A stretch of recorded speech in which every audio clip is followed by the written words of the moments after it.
थे और 25 से अधिक वर्ष तक सक्रिय कैडर के रूप में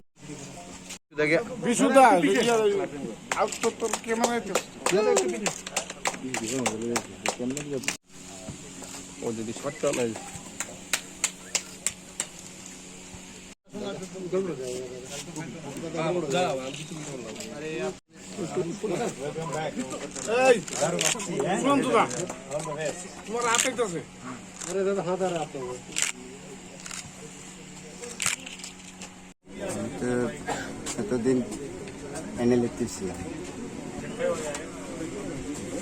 তো কিভাবে এখন আবার এই মূল স্রোতে ফিরে এলেন?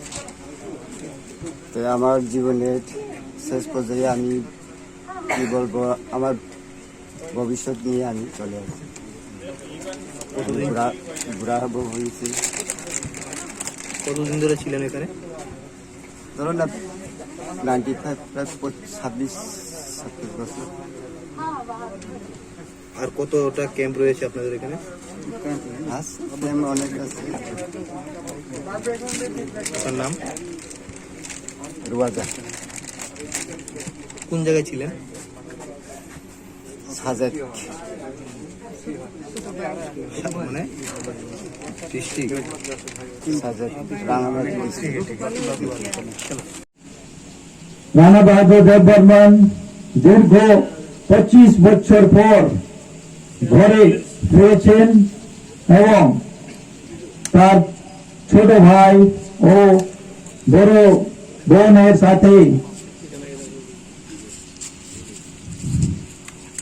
দেখা করার সুযোগও পেয়েছেন। অতীতে বহু এনএলএফটি ক্যাডার, বিএসএফ এবং অন্য সিকিউরিটি ফোর্সেস এর কাছে আত্মসমর্পণ করেছেন এবং বর্তমানে সমাজের মূল স্রোত মিশে গিয়ে সুখী জীবন যাপন করেছেন। রেকর্ডে অনুযায়ী আজ পর্যন্ত এনএলএফটি ক্যাডারের মোট 24 জন ত্রিপুরার বিএসএফ এর কাছে আত্মসমর্পণ করেছেন, যার মধ্যে 2017 5 জন, 2018 से 12, 2019 से 3, 2020 से 3 एवं 2021 से 1 जन।